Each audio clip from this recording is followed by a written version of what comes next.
Good afternoon. We're in the Cohn zone. I'm Grant. That's my dad, Lowell. We're the Cohns, and we're in the zone. Some news has broken. Dad, let's get right into it. Jimmy Garoppolo may need surgery on his high ankle sprain. High ankle sprain. You said high nickel sprain. High nickel sprain. He may need sprain. He re-injured it. He either re-injured it or had a new injury on the same ankle and the same foot. And now he could miss 6 weeks, or if it's surgery, it's the whole season. And the question that pops up right away is, did the Niners mishandle Jimmy Garoppolo's injury? I believe they grotesquely mishandled it. I find this story, we joke around a lot on the Cohn Zone, but I find this deadly serious and very sad. So let me make clear what we're saying. We are not impugning any doctors. No. I'm sure that the medical staff did everything they could. We are not talking about doctors. We're simply talking about my gut feeling. You asked me on how the Niners handled it.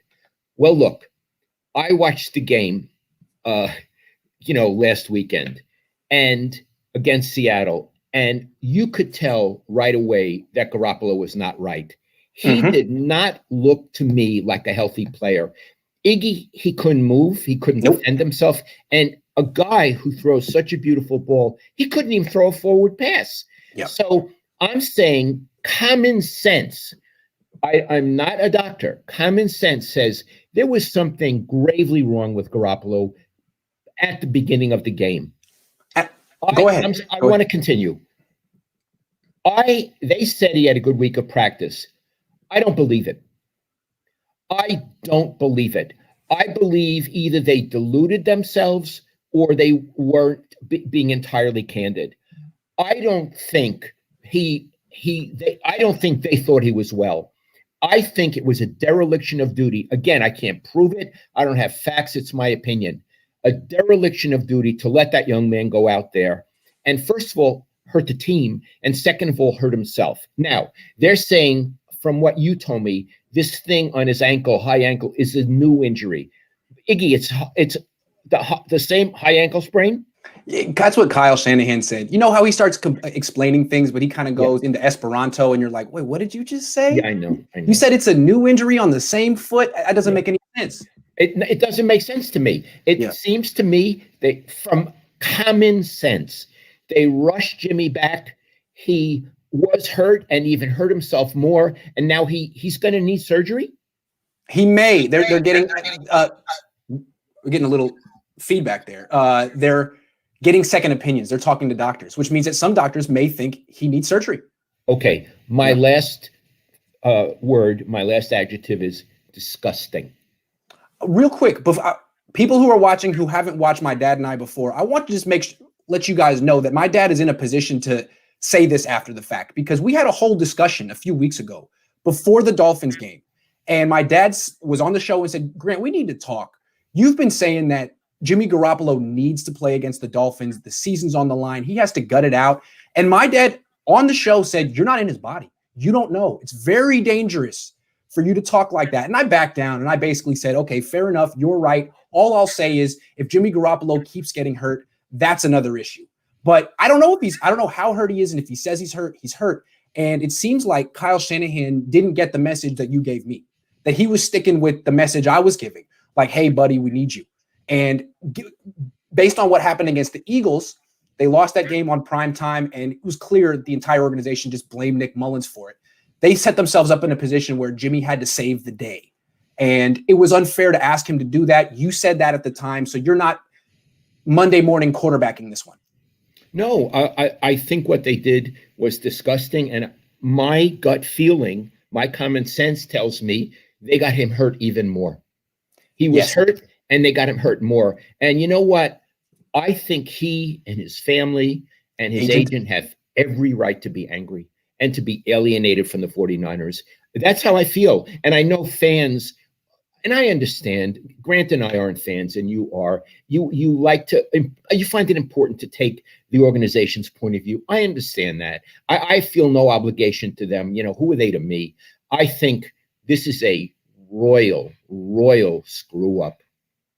Yeah, absolutely. And what's interesting is I'm sure other teams are looking at the Niners like, oh, are you going to get rid of Jimmy Garoppolo? Are we going to be able to get him? It seems like well, I don't know what's going to happen with Jimmy in the future, though. I mean, do you think he'll be a starter next year? It looks like he's broken physically and mentally. The Niners really chewed him up, spit him out, and now he may need to go do what Ryan Tannehill did and go be a backup for a while, and then when he gets his next shot, be great again. But he may not be right for a while. When I watch him on film, it's not just his ankle. He looks like he's mentally beaten down and a little, that look that quarterbacks get, where they don't see the field anymore.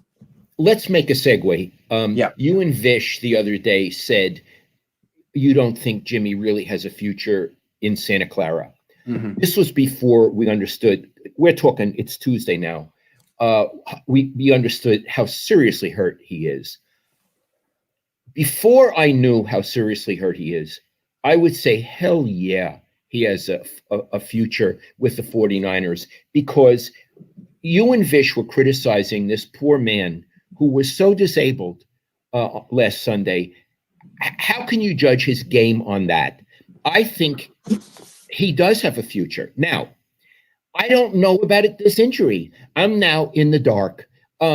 If he comes back from this injury, again, I'm not a doctor. I haven't talked to doctors. We have doctors we can talk to, but this is just breaking. And if he can come back from this injury and be who he was when he first came to the 49ers, I think he would be a perfectly serviceable quarterback for that very talented offense and with that great defense, even though it's hurt. I think he can be their future quarterback. I don't mean he's Joe Montana, but I think they're going to have trouble finding someone better, i.e. Kirk Cousins, Matthew Stafford. I would want him over those guys. I actually like the way good Jimmy plays, but now this is a whole new wrinkle. They may have ruined him. Yeah. The way you're going to say it. Well, real quick, the other wrinkle is we're talking, do the Niners still want Jimmy Garoppolo? Should they bring him back? What about, does Jimmy Garoppolo still want to play for the 49ers? Right. Maybe what's happening here is a divorce. Both sides are like, you know what? Maybe Jimmy's like, you know what? I don't trust you. You threw me under the bus. You questioned my toughness. You got me injured. I'm out. And he has that kind of cachet. I mean, if he says I'm out on the 49ers, it's not like he's Alex Smith at 26 years old. He came from the Patriots. Bill Belichick loves him. He has that kind of sway. He can do that. I'm going to add one other thing. If it's a divorce, players talk to each other. Agents talk to each other. And they may, they're not going to say, gee, he got hurt. Who needs him? The 49ers were great. They're going to say to their clients, are you sure you want to go over there? Look what they did to Jimmy. Yep. I mean, Iggy, you know that there's that kind of talk in the league. There's no question. And, if we go back in time to the Mike Nolan years, the Mike Singletary years, they did this stuff with Alex Smith. Alex Smith didn't have any cachet. He got drafted by the Niners. He didn't come from New England. He didn't have Bill Belichick saying he's the next Tom Brady. He was the kicking boy when the Niners were bad. And when Mike Nolan was on the way out, I was still in college, but Alex Smith was like 24, got hurt his throwing shoulder. And Mike Nolan said, questioned his toughness and basically forced him to get back out there or pressured him to get back out there. And he hurt his shoulder even worse, had to get surgery, and it affected him the rest of his career. And what I want to say is Jim Harbaugh comes in, and the best thing he did was revive Alex Smith. Yes, he did. He revived him. After Alex got hurt, but before he had surgery and everything, I was in the press box at a game, and I was sitting next to Matty Mayoko. We were both at the Press Democrat.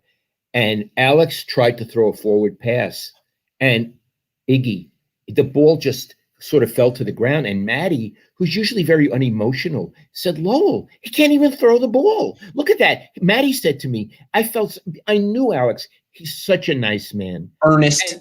He'll take the criticism and believe that he's wrong. Yeah. My heart broke for him. So I feel, in common sense and my gut feeling, that the Niners loused up Jimmy Garoppolo the way they loused up Alex Smith and the way the Warriors loused up Durant. And, it's interesting, the idea of rehabilitating Jimmy. I don't know what it'll take, how long it'll take, and if the Niners are the right place for that. I don't know if he even wants to rehabilitate here. That's right. But look at Jim Plunkett. He was a Heisman Trophy winner. He was a bigger deal in college than Jimmy Garoppolo. It was the first pick in the draft. He was rookie of the year. And he got ruined by two bad franchises, the Niners in the 70s and the Patriots. that Al Davis didn't give up on him because the Niners didn't know what to do with him. Al Davis was looking from across the bay, and they're like, okay, all right. Why don't we just take him in? We still have Ken Stabler, I think. We just take him in and say, dude, just sit on the bench. Get your mind right, get your body right, and when the time is right, we'll play you. And he won 2 Super Bowls. Yes, he did. Yeah. But, okay, let's come back to this debate because you made a really good argument for why it's unfair to say just get rid of Jimmy Garoppolo. The guy we've seen the last few weeks is injured. I think we didn't really know. He wasn't on the injury report. Is this him now? Is it mental? Is it physical? It's both. So all I would say is I'm not judging him. I'm not judging the way he played the last few weeks. He's better than that. He throws a ball better than that. But I can't help but notice that he gets hurt a lot. Just the way he plays, he doesn't avoid injuries the way Tom Brady does, the way Phillip Rivers does. Phillip Rivers has never missed a game in his life. He's almost 39 years old, and he can't move at all. So there are ways to protect yourself without being mobile. It's like making a decision and throwing the ball, and that's not Jimmy Garoppolo's biggest strength. A lot of times he'll just freeze and hold it and take the hit. And he's not particularly big. He's not particularly mobile. So this is, if he has this surgery, that'll be the 3rd major injury he's had in his career. And he's not even at 35 career starts. He separated his shoulder. He tore his ACL. Now he has a major ankle injury. And all I would say for a quarterback is you can have all the greatest traits in the world. You can have a beautiful arm, a great release, a really good personality, good leadership skills, everything. And it seems like Jimmy has that stuff. If you can't consistently stay healthy, it's all moot. You're not a quarterback in the NFL. So I don't know if that's what Jimmy is, but I have a feeling that when the Niners move on from him next year, mostly because of his huge salary, that he's not going to get a team to just give him a starting job, that he's going to have to go be a backup and work his way back up, and he may. But I think this is a crossroads for him, Dad. Iggy, you just said when the Niners move on from him next year. You think they will? I do think they will because they haven't been able to evaluate him. He can't stay on the field. He's going to cost more and more money. He's going to cost them $27 million next year, and the cap is going to go down. And I think they were okay with losing certain players this year while keeping Jimmy. But now if he regresses, if he can't stay healthy, they can't even evaluate him because he was on an evaluation, right? They said, we still need to see more from him. We still need to see more from him. They can't see more from him. The cap goes down. Are you willing to lose Fred Warner to see one more year of Jimmy Garoppolo? They may have to make a tough decision, Dad. I think that you make a very good point that he may be injury prone, and what good is a quarterback if he can't get on the field? I think it's a good point, and I like it for another reason. It doesn't involve moralizing. It doesn't say he can't take pain, he's a punk, he's this or that. It's nothing about that. I think from what I see of him, he's a good competitor and a good guy and a good teammate. But some people are injury prone, and I'm not totally convinced he is, but I'm beginning to lean that way. And that is an incredible flaw in a quarterback. Well, I'll just say if the Niners determine that he's injury prone off a small sample size, there's not enough evidence one way or another to say what he is. If they cut him because of that and he goes back to New England and takes a little time to get healthy and then wins Super Bowls, this organization will never live it down. So they better know what they're talking about. I don't have to be right. They have to be right. That's the difference. Yeah, you and I, we sit here and talk, and then afterward we call each other on the phone. We say, "Great job, great job," but that's over with us. There are no repercussions. There are a lot of repercussions for the 49ers, and I have to say, for all of our lovely viewers, I really don't like how they handled Jimmy Garoppolo. I am. I want to use the correct word. As a professional journalist, I'm offended. Fair. And Dad, before we move on to the next topic, I just want to read this comment because Sean Shepard left a $5 tip for us to read it. And I got to read people who pay to leave comments. So he said, I don't know a team that has as many setbacks and injuries as the 49ers. Again, we're not moralizing. We're not talking about the training staff or the coaching staff, but that is a valid observation. There's a lot of injuries on this team, and it seems like half the players that get injured again. So I don't know what to make of that, but the Niners should look into that, I'm thinking. They should really keep their eye on it, yes. Yep. Okay. Fair enough. Yeah. Let's move on. Let's talk about Dante Pettis. He's the new news. The Niners released him like a half an hour ago. Did the Niners mishandle this situation too, Dad? Grotesquely. I don't want to seem like a Niner hater or a basher. This is the news we're dealing with today. Look, For the last few weeks, I felt very bad for Dante Pettis, and I don't even know Dante Pettis. They dangled him. Here's the guy. He was a second-round draft pick. Oh yeah. Oh yeah. Okay, Oh, yeah. He was a high draft pick, and he has certain skills. They wouldn't even activate him for certain games. Then they activated him for this game, last game, and then he blew it on the kickoff return. He got hurt, and my feeling is it was so clear a month ago. Iggy, it was clear in training camp that they didn't like him, that he wasn't part of their plans. Can you imagine what it felt like to be Dante Pettis for the last few months, to know that the team doesn't like you, that his heart must have hurt?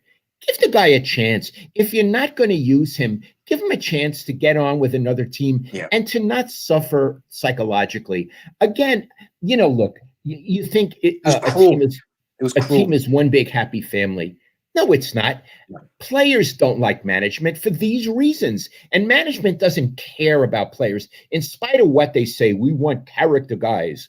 Baloney. They see the players as talent, as meat, as product. And look how they handled Dante Pettis. I think it's morally disgusting. Yeah, what I look at it is they were right about Dante Pettis. They made the right determination. He's not fit to play in the NFL. He's just not. So cut him. You knew that last year. That's why you didn't play him down the stretch. That's why you traded for Emmanuel Sanders. When they traded for Emmanuel Sanders, they should have cut him right then, because what they've done is basically just rub it in his face. Now you don't get to play in the Super Bowl. Now you're benched. Now the only thing you get to do is return kicks.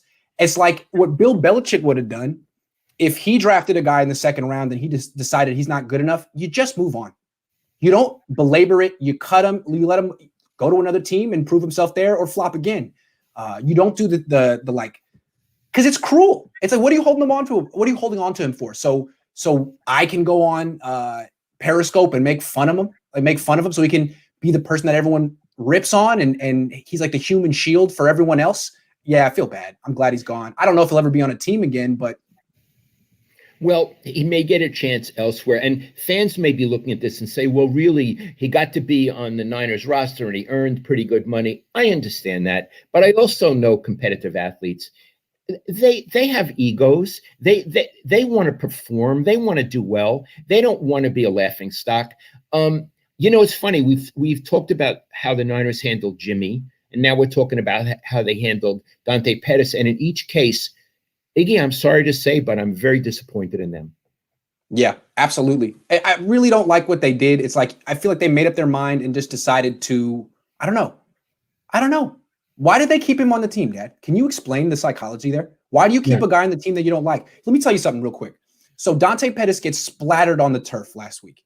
And it's sad to see that, but he chose to be in the NFL, and it's clear at that point you need to stop. You can't play this game. You're like going half speed and you're protecting yourself, and that's how you get hurt. So I tweet like, hey, just release this guy already. Enough. You know who liked the tweet, Dad? Fred Warner's dad. So what I'm thinking is, when you see it, when everyone on the team knows that this guy shouldn't be here, maybe doesn't want to be here, whatever, shouldn't be here, isn't cut out to be here, and you keep him on the team, what message does that send to every other player? Why is Dante here? Why is he here? So he can fumble in Seattle and give the game away? What is that? I'm sure players in the locker room for a long time are like, all right, you're not going to play him. You don't like him. Like, why is he still my teammate? It's weird. How do you know it was Fred Warner's dad? Fred Warner Sr. That's Fred Warner's dad. I've seen him on Twitter for a long time. And so do you think, this is tricky, do you think that was the dad's opinion or the opinion? The dad's. I can't say it's Fred Warner's opinion, but pretty close. But they must talk to each other. They might talk to each other, yeah. So when I saw that, I was like, ooh, probably Pettis is going to get cut this week. Very interesting. The linebacker's dad feels that free to just go ahead and like that one, then yeah, you're probably done. Sorry, Dante. That's a bad story. See, that's why you didn't want me to play football, right there. Remember, I went up to you in freshman year. I said, Dad, can I play freshman football? Like, thinking it wouldn't be like that violent, just freshman football. You were like, no, absolutely not. But you said, I want to play wide receiver. Yeah. And you said, no, you don't. And I was like, I don't think I do. I don't, because all you had to say was like, no. And I was like, all right, fair. I'm not going to fight. Yeah, thank God he said no. I think my friend had just joined the team and was saying he liked the first week of practice, and I was like, "Oh, I want to do it too." Yeah, No, sure. No, I said, no, be a center fielder. Yeah, Be a center fielder. I like That'll be great. All right, we need to talk about the game in Green Bay, but let's stick with the game in Seattle real quick. And Dad, we don't know if Jed York was at the game in Seattle, but if he did go to the game, like when do you think he bailed? Do you think he bailed at halftime? Well, I can't believe he went to the game. Really? You think he stayed at home and watched it on TV? Maybe he stayed at home and watched it on TV. Yeah, maybe. Let's for the sake of this, we could have called and say, did he go to the game? But it's fun to play games. So we're being totally irresponsible now. Totally. This is we're entering fiction world. I'm saying that he stayed home and he was watching from his living room. And I'm saying, when did he start to get sick to his stomach? Probably early on with the pick. That Jimmy threw. Okay. So what I'm asking is, at a certain point, he threw his can of Coke at the TV screen. That was probably the Jimmy Garoppolo interception in the first half. I'm thinking he throws the can of Coke at the TV screen then, and gets water on it and kind of messes up the screen. And so he has to decide, do I clean it up and keep watching the game or just get a new TV? And he's a billionaire. So maybe that's when he just went up to the TV and punched it. You ever see people ruin their TV because they're mad about a game? He might have done that. Yeah. And then I think probably when they came out for the second half and they had made no adjustments on offense and had -4 yards in the third quarter, I think at that point, he probably threw himself on the ground, like little kids do, and started banging his fists and And when it was clear they were going to lose, when poor Dante, dropped the ball, I think at that point he went into the fetal position. Right, probably with this, he probably sucked his thumb a little bit. I would probably imagine. It could be. Now he probably went through the 5 stages of grief.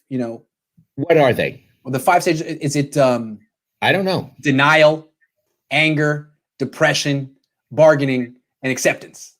So I'm thinking he probably reached acceptance by the mid-third quarter, and then probably didn't even watch Nick Mullins in the fourth quarter. Knowing Jed York and how he sticks by his team in times of crisis, he probably didn't watch the fourth quarter. Now, I have something to say about this. Yeah. And these are fans who are watching us, and they're saying, why are Grant and Lowell going after Jed yet again? I have a couple of reasons. One is journalism. There was a news blackout on him running out on the team in the Bay Area. Yeah. These people are my friends. Yeah. And there was a news blackout, and I don't respect it. No. When the owner does something that cowardly, you need to report it. Yes. In addition, so we'll report it. And in addition, what Jed did was so grave and so cowardly. Not the first time he's been a coward. When he did the tweet on Thanksgiving a few years ago, that was cowardly too. Mm-hmm. I feel he has a coward streak, and I think it's fair game, bordering on necessary. Yes. To talk about, not bordering on, and necessary to talk about the character of the owner. Yes. That's how I feel. Yes. And cowardly behavior like that deserves to be ridiculed. And we're ridiculing. And what I want to say, Jed, I thought you had outgrown this stuff. Clearly you have not.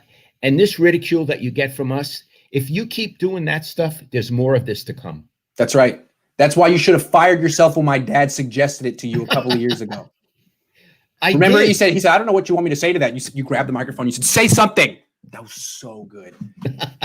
If you've only been a fan for a couple of years, before Kyle Shanahan got here, my dad used to give Jed York the business in his end-of-year press. He used to give an end-of-year press conference every year where he would say, things are going okay. And my dad would just say, really, Jed? When are you going to fire yourself? So good. When I would get the microphone, his legs would start to quiver. Yeah. Hey, my legs would start to quiver if I was in his position too. I've been in that position. I don't like it when I'm in trouble with Lowell Cohn. It's not fun. All right. It's tough. All right. What about the game on Thursday, Dad? Who's going to win and why? Okay. This is a riot. I'm actually going to pick the 49ers. Now, when I say I'm going to pick the 49ers, I have zero conviction. I'm doing it from gut feeling and really nothing else. The way I would describe the 49ers and the Packers is they're both pretty good teams. Right.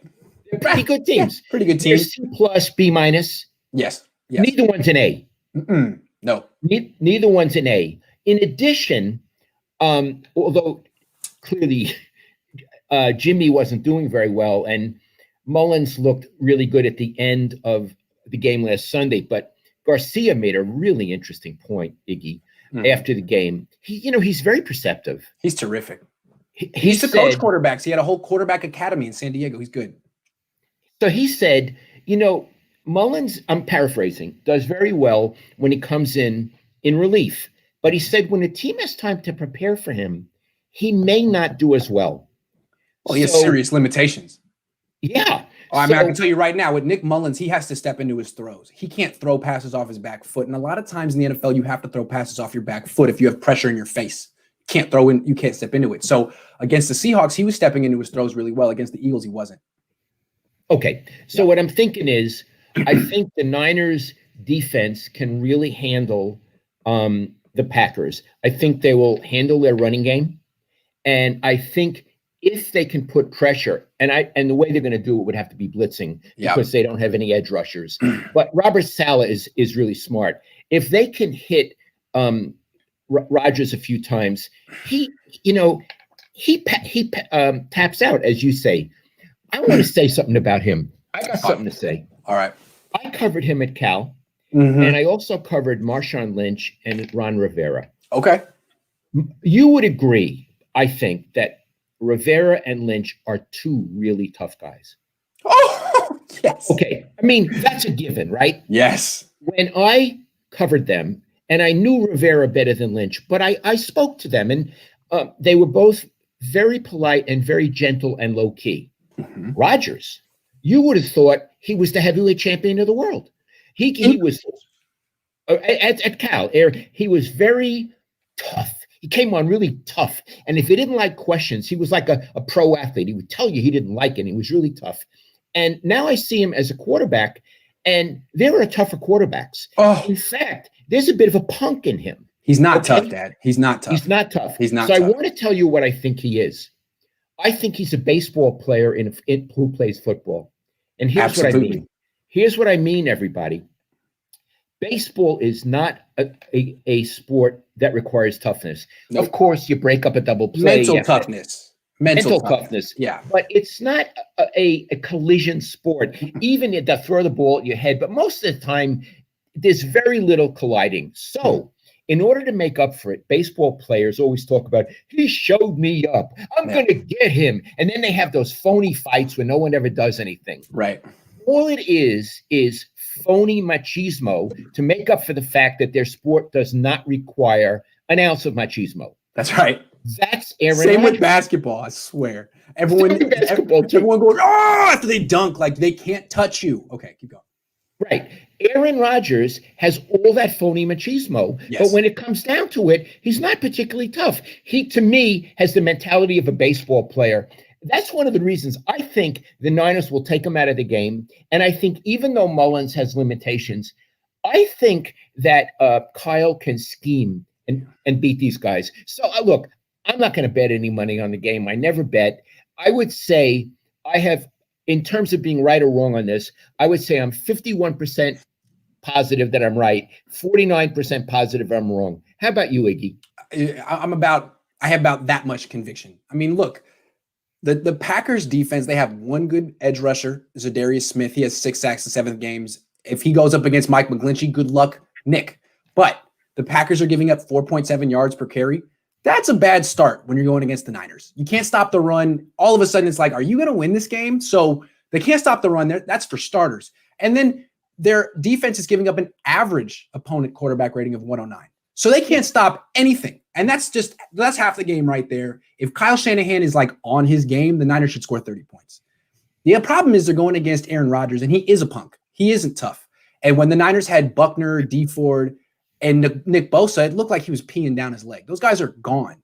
And the Niners played Aaron Rodgers a couple of years ago in 2018. He beat him. They didn't have the pass rush. He gets into the game and realizes, oh, you're not going to hit me. And then he gets bold, and then he starts rolling out, and then he's the greatest quarterback of all time. So I've seen him do that to this team before. If they can't hit him a few times early, they'll let them hang around, they'll lose. So that Robert Saleh has to bring out the inner punk in Aaron Rodgers, and that'll determine the game right there. Robert, if you're watching, and I know that you religiously watch me and Iggy, you need to bring out his inner punk, his inner baseball player. That's right. That's right. Because he's waiting to show it. What I see with Aaron Rodgers, like everyone says he's better than Brett Favre. I don't know about that. Brett Favre never missed games. And he wasn't like protecting himself. He would play with injuries. Aaron Rodgers isn't big and tough like that. He does miss games. And so I think he goes into survivalist mode. He'll take a couple of hits early in the game like, nah, I'm not getting hurt today. It is not happening. I'm going to finish this season. I'm going to have a Hall of Fame career. It's not going down like that. So you'll see, he'll take a few hits and be like, nah. I'm just going to have like an efficient day where I, have maybe a 100 quarterback rating and lose by 10 and say it was my fault. Yeah. In other words, he'll make a business decision. Brett Favre didn't do that. And I loved Brett Favre for that. I grew up with Brett Favre. He was the toughest SOB in the league. And he would throw picks, but I liked the way he played. Yeah. I'm with you. I'm with you. Aaron Rodgers. So we're both saying that the Niners are going to win with no conviction. And if we're wrong, don't be hard on us. And we want to talk, we have a side topic that is related to this. One of the reasons it's hard to pick a winner is because it's Thursday night freaking football, which is not, you've been using really good words today. What would you be the word for Thursday night football? Oh, gosh. Well, I would start with unfair. Unfair. Insensitive. Greedy. The NFL, a lot of writers like to pick on the NFL. It's a greedy league. It's this, that. I'm not into that. Thursday night football, I think it's a monstrosity. I do. These poor guys, they played on Sunday, and I'm talking about both teams, not just the Niners. Mm-hmm. Football players get hurt. Mm-hmm. The reason they only play once a week is their bodies need to recover.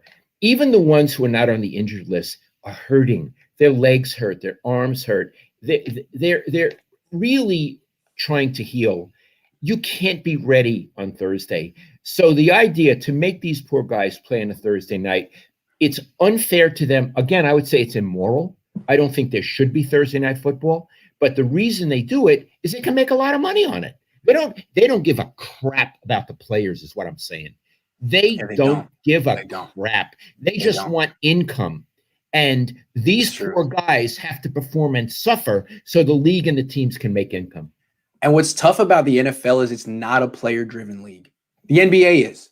The NBA is all about the top 5 players at that year. Like if you have LeBron James and James Harden and Steph Curry, then they're a viable league. When Steph Curry misses half a season, they're not as interesting anymore. NFL, it doesn't matter. Like the stars in the NFL right now are Tom Brady, Patrick Mahomes. Even Russell Wilson isn't on that level. He's a very good player. He's a great player who plays in Seattle and isn't a nationwide superstar. Like the way the NFL feels about their players is that 99% of them are replaceable. And if a guy gets hurt, it's next man up. If a guy's gone, it's next man up. People just want to see collisions. They can't even see guys' faces because there's helmets on. They just want to see collisions. Hey, look how they treated Jimmy. He's going to be out probably for the rest of the season. Nobody came out and said, gee, we're really sorry. Our quarterback is hurt. He tried really hard. There's no press conference, no statement about that. It's like, okay, we'll play Nick Mullins and Beathard will be the backup. I mean, it's like we're moving on. Yeah. Sorry. He wanted to play football. That's what happens. Yeah. And so whatever, I didn't play football, but everyone says it feels like the next day that you just got in a car accident.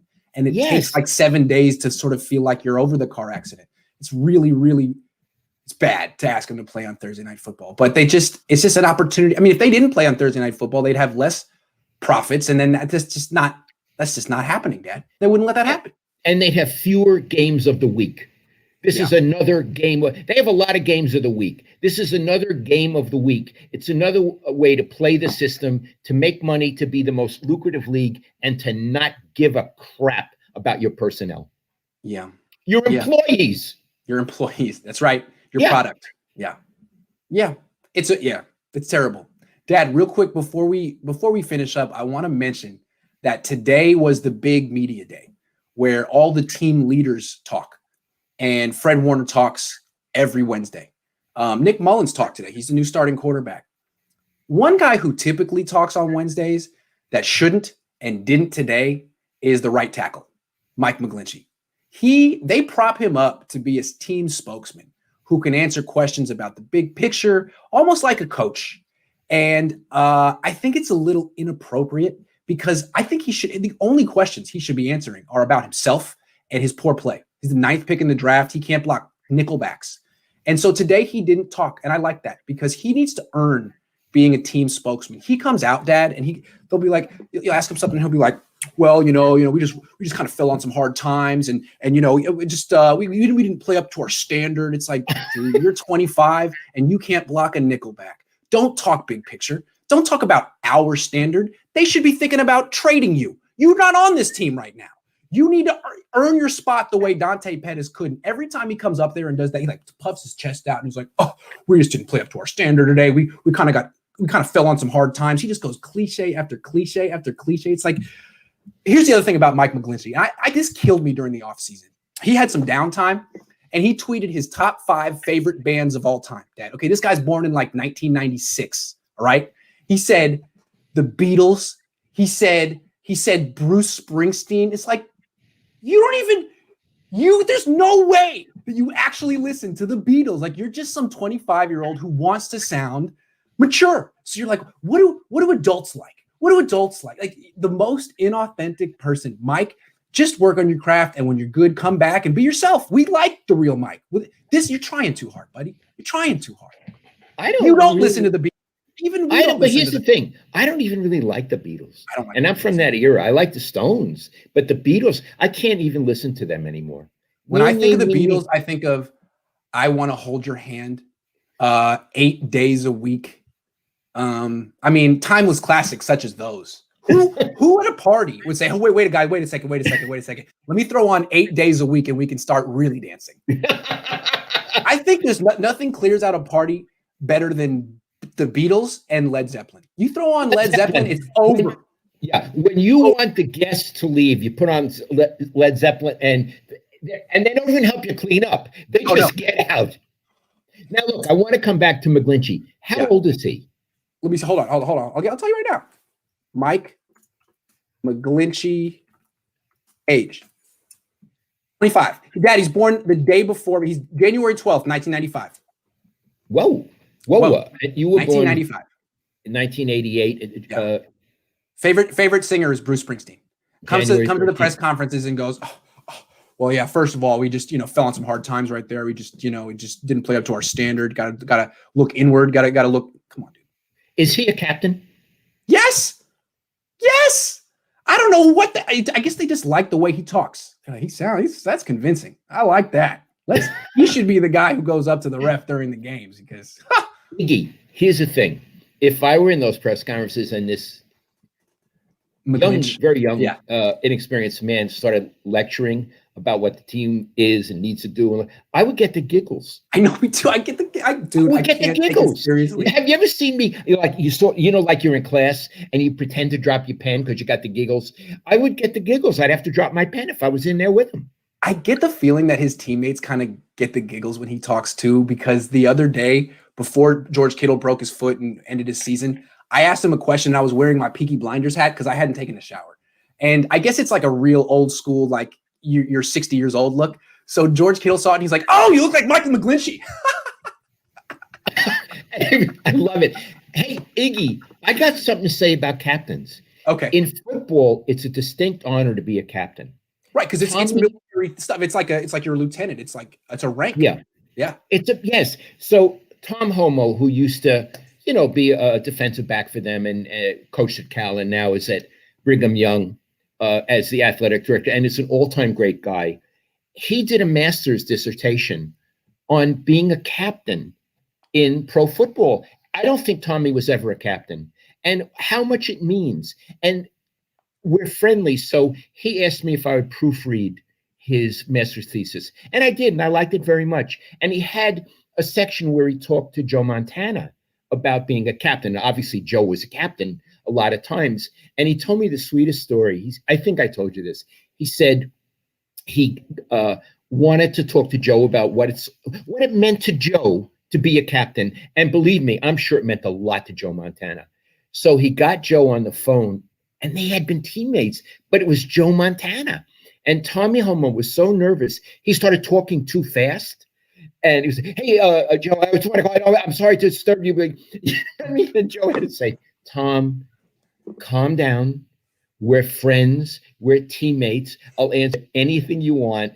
And isn't it interesting? Even for Homo, Joe Montana was Joe Montana. And Montana had to say, I'm your teammate. And then he gave him a whole wonderful thing on being a captain. Maybe McGlinchey ought to read his thesis. I love how in-depth football coaches get on football. People don't understand. So Tom Homo wrote his master's thesis on being a captain. I heard that Mike, I could be wrong, but I heard that Mike Martz also did a master's thesis and did it entirely on the 10-yard out. That's it. 10-yard out, master's thesis. Unbelievable that he could put together 100 pages on the 10-yard out and why he loves it. It's amazing. Wow, I did my PhD thing on novels of Joseph Conrad, which half the time I didn't even understand them. I could have done the 10-yard out in Joseph Conrad. That's right.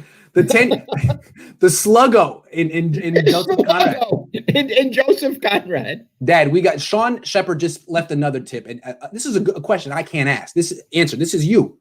How would Lowell compare this team to the 6-5 1988 Niners? This is enough for a Pinot Noir, but maybe you can get Ripple. My pop says hi. I was born in 42. I guess that this was before my time, but the Niners started 6-5 in 88 and then went on to win the Super Bowl. Wasn't that Bills last year? Yes.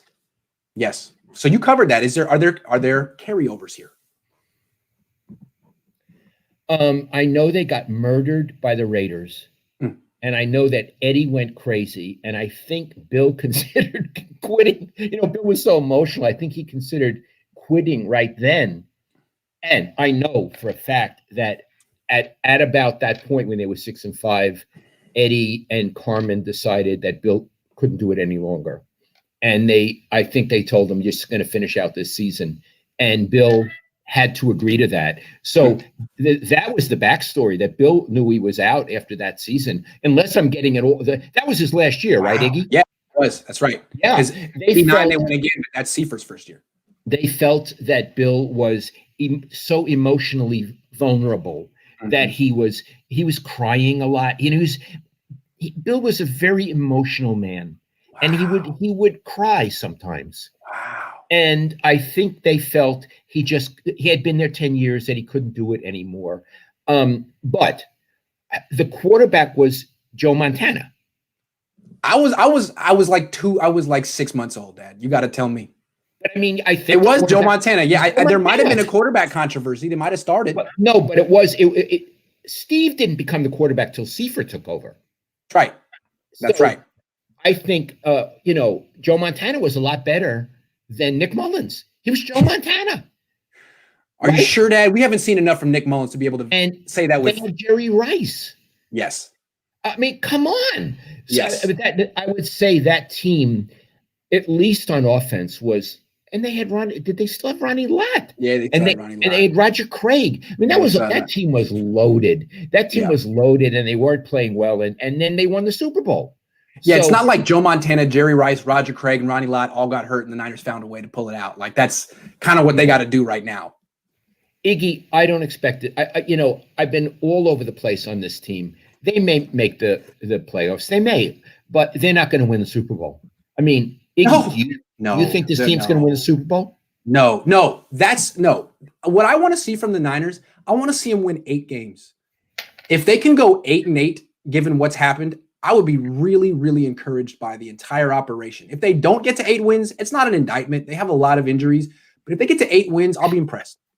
So if they were to finish at 8-8, would you praise them for it? I would, absolutely. And what I compare it to is last year, the Steelers lost Ben Roethlisberger and managed to go 8-8 with a bunch of backup quarterbacks. And that just showed you how serious their head coach, Mike Tomlin, is. Now they get Ben Roethlisberger back and they're 7-0.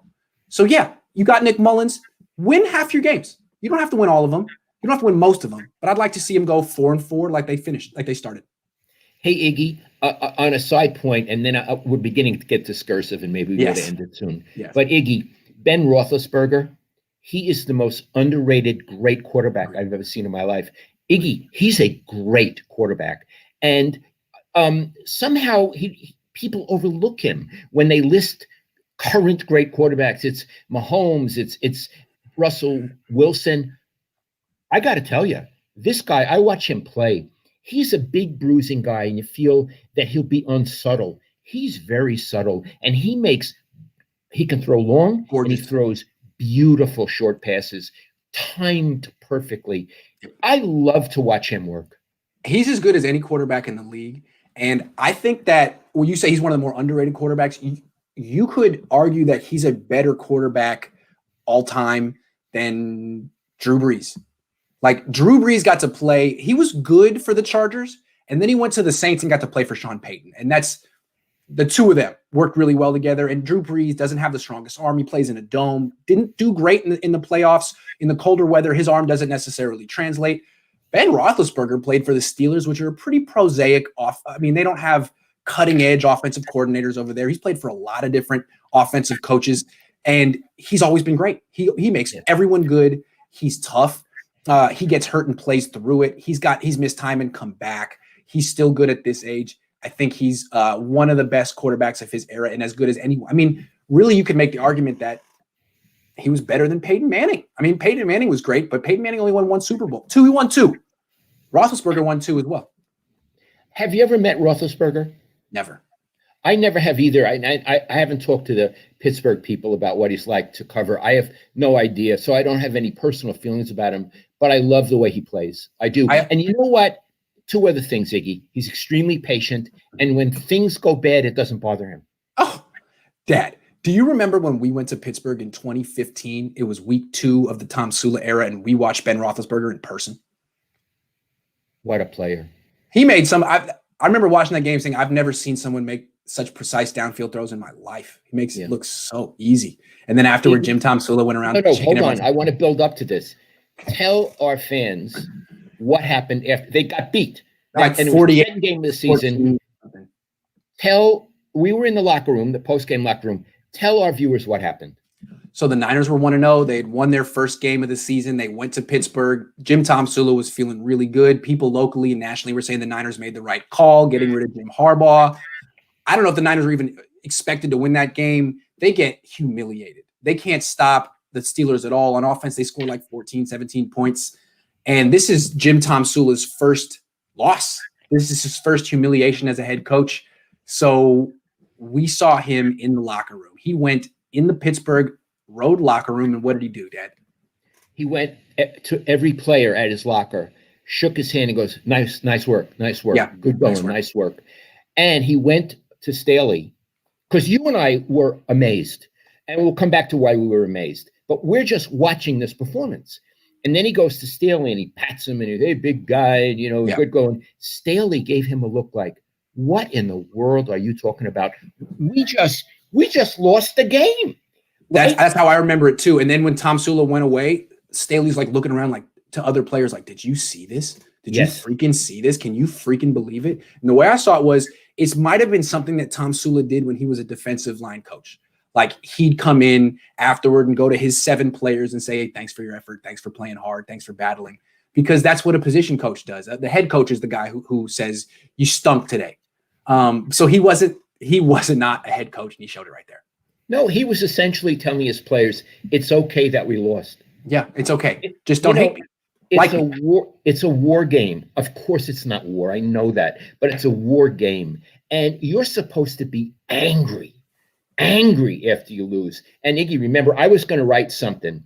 But then when we were standing there, I saw this. I said, this is the column. Here's the guy essentially say, it's okay. It's okay. I'll give you a lollipop. I hope your feelings aren't hurt. That was what it was like. And I wrote, this guy's never going to be a good coach. And he was a joke. And I remember we went out to dinner after the game with a bunch of writers, and you explained what you write, and you were very proud. You're like, I was going to write this, but then I saw this, and I was like, that's the column right there. And a bunch of the writers at the dinner were like, gee, that's a low blow, Lowell. That's not fair. It's his first loss. You're reading way too much into it. I think people still thought he was going to be a success. Yeah.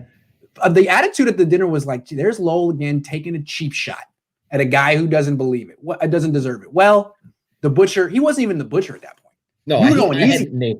But you know what I thought when we were at dinner in this square, I remember, and they were saying, "Gee, it's way too soon to write that." And I thought, well, it's exactly the right moment. I also thought, to use a little Yiddish, kishmin tuchas, which means essentially, hold on, kishmin tuchas, which my mother used to say to me, means kiss my butt. One more thing. They were getting on you for that article. I'm not going to say who wrote it, but going into that game. Oh, God. One of the beat writers. Yeah. Got a one-on-one interview with Jim Tomsula's barber. Right. Freaking barber, and interviewed him about what Jim Tomsula likes when he's getting his hair cut. That's what Jim Tomsula fever was after week 1 of 2015. You guys don't remember because he's a joke, but that happened. And this writer told us as if he got a scoop. He was so excited. And when he left, we looked at each other and we just thought, this is insanity. He talked to his barber. Maybe he can get the milkman next time. Yeah, that was so. He said it like, "Hey, I beat you to it. I beat you to." Like we were going to be like, because we wanted brilliant. Oh my God, the barber. We wanted the barber. Does he like the shave? Does he get the shave too? Does he like the hot towel? I love that hot towel. The hot towel. Oh man, that's my kind of guy. Dad, I think it's time for us to give each other a little call. What do you say? Okay. I love this. I love you, Iggy. I love you too. Thanks everyone for watching. Oh, real quick. I'm going to be back on in 15 minutes with Jack Hammer doing a film breakdown. Stick around. Stay tuned. Whoa.